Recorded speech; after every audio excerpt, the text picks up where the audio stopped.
Сәлем достар, бұл балмұздақ подкасттың кезекті бөлімі және мен Алина. Бүгінгі подкаст қазақ тілі тіл үйренудің артықшылығы жайлы болады. Бұған дейін біз қазақ тілі туралы сауалнама алған болатынбыз. Ол жерде жастардың тілге деген ойын білген едік. Енді осы туралы тіл білімі маманы, Кимэп университетінің қазақ тілі мұғалімі Ұлболсын Қарманмен сөйлесіп көрдік. Қалай ойлайсыз, Қазақстанда орыс тілін білмеген үшін адамдар неге ұялады? Қазақша білмеген үшін ше? Бұл дұрыс па? Осы жерде қазақ тілі және орыс тілінің рөлі туралы орыс тілін алып тастау керек деген пікір жайлы айтып өтсеңіз. Жалпы тілді білмеу менің ойымша кемшілік емес. Мейлі ана тілін, мейлі шет тілін, адам бір тілді жетік меңгерсе де өзі қалаған ортада толыққанды өмір сүре алады. Тіпті кей зерттеулерге қарасақ, монолингтердің, яғни бір тіл иелерінің сөздік қоры билингтерге қарағанда көп болатыны дәлелденген. Яғни оларда сөзді түсіну, ұғу жағы жеңіл. Сондықтан адамдарды екінші тілді білмедің деп айыптауға болмайды. Адам бір тілді толық меңгерсе де жеткілікті. Әсіресе қазіргі машиналық аударманың мүмкіндіктерін, оның болашақтағы прогрессін ескеретін болсақ, онда тіпті де ешқандай мәселе жоқ. Соңғы кездері мына AI дейміз, жасанды интеллект бағытындағы адамдардың дәрістерін, кітаптарын тыңдасаңыз, тіл керісінше адам ойын толық жеткізе алмайтын, оны сығымдап қана беретін, яғни өте шектеулі құрал ретінде ғана сипатталады.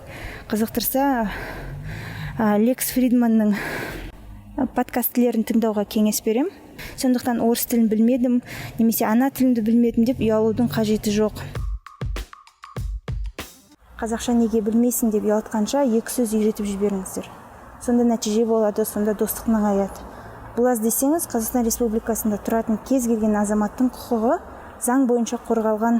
Тіл туралы заңның 6-7 баптарын оқысаңыз, 6 бапта Қазақстан Республикасының азаматының ана тілін қолдануына, қарым-қатынас, тәрбие, оқу және шығармашылық тілін еркін таңдауына құқығы бар делінген. 7 бапта Қазақстан Республикасында тілдік белгісі бойынша азаматтардың құқықтарын кемсітуге жол берілмейді деп жазылған, яғни тілдерді таңдауда қолдануына оның ешқандай кедергі жасауға болмайды. Біз орыс тілділерге 11 жыл бойы мектепте қазақ тілінің базалық құрылымдарын үйрете алмай келе жатырмыз. Мемлекеттік тілді білуге міндеттісің деп оларды ұялта бергенше, міндеттей бергенше, біз методикамыз жөндеп алайық, кәсіби дамиық, білім алайық, балаларды қызықтыруды үйренейік. Агрессия көрсеткеннен ешкім еш нәрсе біліп кетпейді. Қызықтыру керек ең бастысы. Орыс тілін заңнан алып тастау туралы бірер сөз айта кетейін. Қазіргі жағдайда болашақта да орыс тілінен қорқатында мен өз басым себеп көріп тұрған жоқпын. Бірнеше аргумент айта кетейін. Біріншіден, Қазақстандағы орыс тілінің жағдайы заң жүзінде айқындалып қойған. Қазақстанда ресми тіл деген статус жоқ, мемлекеттік тіл деген статус бар. Осыны көбі шатастырады. Қазақстан Республикасының тіл туралы заңын жақсылап оқысаңыздар, Қазақстанда мемлекеттік тіл біреу, ол қазақ тілі. Заңда мемлекеттік тіл дегеннің анықтамасы былай. Мемлекеттің бүкіл аумағында қоғамдық қатынастардың барлық саласында қолданылатын мемлекеттік басқару, заң шығару, сот ісін жүргізу және іс қағаздарын жүргізу тілі делінген. 4 бап бұл. Одан кейін орыс тілін қолдану бойынша мемлекеттік ұйымдарда және жергілікті өзін-өзі басқару органдарында орыс тілі ресми түрде қазақ тілімен тең қолданылады делінген. Бұл жерде орыс тілі ресми тіл деген сөз жоқ. Орыс тілін заңнан алып тастайық десек, біз тек орыс немесе славян ұлттарының ғана емес, орыс тілді өзіміздің қандастарымыздың да құқығын шектейтін боламыз. Елімізде туған тілі деген графаға орыс тілін жазатын қазақ азаматтар әлі бар. Оларды айыптауға тағы айтам, хақымыз жоқ. Меніңше оларды қорғауымыз керек, олардың мүддесін, жағдайын ескеруіміз керек. Тілді күштеп үйретудің салдары қандай болуы мүмкін? Жалпы менің ойымша тілді күштеп үйретудің пайдасы бар, бірақ шамалы және ұзаққа бармайтын процестер еді.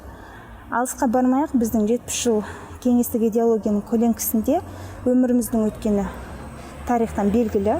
Жалғыз біз ғана емес, бүкіл посткеңестік республикаларды қарасаңыз, 20-30 жылдың ішінде орыс тілінен оқшаулана бастады. Бұл жерде сұрақ орыс тілі бізге керек пе, керек емес пе туралы емес. Бұл жердегі мәселе тілдің табиғи ұғысуы туралы. Мысалы, Балтық елдерінің Эстония, Болгария, Грузияның мысалын қараңызшы. Осы ширек ғасырдың ішінде орыс тілін білмейтін, ол тілде сөйлемейтін, түсінбейтін ұрпақ өсіп келеді. Бізде де солай. Тек сол кеңес заманында туып өскендер ғана біледі. Басқасы, яғни жаңа ұрпақ орыс тілін білмейді. Бірақ есесіне ағылшын тілін білуі мүмкін, және де басқа да тілдерді білуі мүмкін. Бұдан шығатын қорытынды тіл әлеуметтік құбылыс. Әр қоғам қай тілде сөйлейтін, қай тілді мемлекеттік тіл қылатын, қай тілде білім беретін өзі шешеді. Әрине оған әсер ететін саяси, геосаяси, мәдени, экономикалық және жаһандану факторларын былай қойғанда, қоғамның күші бәрібір басым. Өткен сұхбатта да сіздерге иврит тілінің мысалын айттым. Бұл туралы көп жерде жазыла бермейді, бірақ көркем әдебиеттерде де, ғылыми әдебиеттерде де аз да болса жазылған. Макс Вайнрайхтың идиш туралы еңбектерін қарасаңыздар болады. Сол деректерге қарасақ, ивритті жандандыру мақсатында, яғни өлі тілді қайта тірілту жолы бейбіт түрде болды деп айту қиын. Мысалы, мүдделі топтар, сионистер дейміз, ол кезде көшеде еврейлердің ивриттен басқа тілде сөйлеп тұрғанын көрсе, инемен шаншып алу сияқты жазалау шараларын қолданған. Нәтижесінде қазір Израильдің тілдік жағдайын қарасаңыз, халықтың бәрі 100% ивритте сөйлеп кеткен жоқ. 53% ғана ивритті ана тілі санайды. 20% араб тілін ана тілі санайды. 15% туған тілі орыс тілі деп санайды. Яғни ол 46 жылдан бастаған иммиграцияның салдарынан. 2% канондық тіл идиште сөйлейді. 2% французша, қалған 10% басқа тілдерде. Тіпті еврей ұлтының 90% 100 емес. Иврит тілін жақсы меңгерген болса, 70% ғана жоғары дәрежеде меңгерген. Арабтардың 60% ғана ивритті біледі, 20% ивритті әлі қабылдаған жоқ. Үйренуге құштар емес, оқу жазуды білмейді. Бұдан қандай қорытынды шығарамыз? Тілді күштеп үйретудің нәтижесі бар, бірақ ол 100% орындалады деген сөз емес. Осындай ұқсас мысал француз тілінде де бар. Француз тілі өздеріңіз білетін жаһандану заманы басталғалы бері англицизмдермен ең көп күрескен тіл. Сол бағытта көптеген реформалар жасалған, заңдар қабылданған, 94 жылы қабылданған атақты Тубон заңын білеміз. Бәрі француз тілінің тазалығын бұзбау, тілді модернизациядан және басқа әлемдік тілдердің ықпалынан сақтап қалу, француз мәдениетін дамыту мақсатында жасалды. Нәтижесінде бұл жағдай Францияда ежелден тұратын аз халықтардың тілі, мысалы бретон, кало, провансаль, герман, роман тілдерінің дамымай қалуына себеп болып отыр. Сондай-ақ ұлттық тұтастыққа да нұқсан келтіріп отыр. 2012 жылғы есеп бойынша Франция халқының 40% ағылшынша біледі, сөйлей алады. Демек, репрессивті шаралар, әдістер, шектеу әдістері, мейлі заңмен, мейлі қоғам тарапынан болған шектеулер көп жағдайда нәтиже бере бермейді және адамның таңдауына әсер ете алмайды. Қаншалықты англицизмдермен күрескенімен, қазір нәтижесінде француз халқының 40% ағылшын тілін бәрі біледі, үйреніп жатыр, әлі тенденция жоғары. Ал тіл үйренуді қалай қабылдау керек деп ойлайсыз? Мысалы, қандай жағдайда ол капитал бола алады? Менің байқағаным, батыста тілді капитал ретінде көру басым. Тілге адамдар құндылық ретінде қарамайынша прогресс болмайды. Менің америкалық жалпы шетелдік студенттерім қазақ тілін тек қызметте немесе коммуникацияда керек болады деп қана емес, қосымша білім, тілдік қабілеттерін дамыту, өзге елдің мәдениетіне, өнеріне, әдебиетіне жол ашады деп оғады. Сондай-ақ, соңғы зерттеулер бойынша шет тілдерін үйрену, деменция, Альцгеймер ауруларын 4-5 жылға тежейтіні дәлелденіп жатыр. Одан бөлек соңғы зерттеулерге қарасақ, екі не одан да көп тіл білетіндердің мәселені шешу жолдары салыстырмалы түрде шапшаң және зейінді келетіні анықталып отыр. Сондықтан тіл білуді шектемеу керек. Қанша тіл үйренгіңіз келсе, сонша тіл үйреніңіз. Яғни көп тіл оқып білген адамның көкжиегі кеңейеді, өз басымдағы мысалды айтайын. Мына пандемия кезінде әлемнің үздік оқу орындары, Гарвард, Йель, тағы басқа университеттер ресурстарын, тіпті академиялық курстарын тегін қылып қойды. Одан қалса, тіл үйретуде үздік практикалар туралы вебинарлар көп болды. Мұғалім болған соң, ондай ресурстарды оқып, білу, үйрену бізге өте қажет.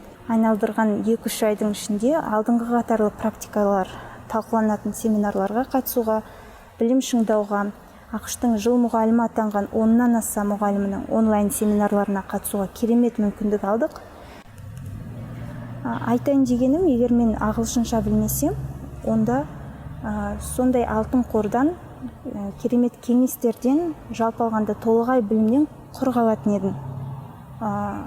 Сондықтан өз басым тіл білудің пайдасы болмаса, зиянын көрген жоқпын. Және кез келген адамда шет тілдерін үйренуге, ағылшын тілін үйренуге, екінші тілді үйренуге, ана тілін үйренуге, кез келген өзі қалаған тілді үйренуге шақырам. Одан пайда таппасаңыздар, зиянын көрмейсіздер. Достар, сіздерге пайдалы болды деген үміттеміз. Лайк басып, комментарий қалдыруды ұмытпаңыздар. Көп рахмет.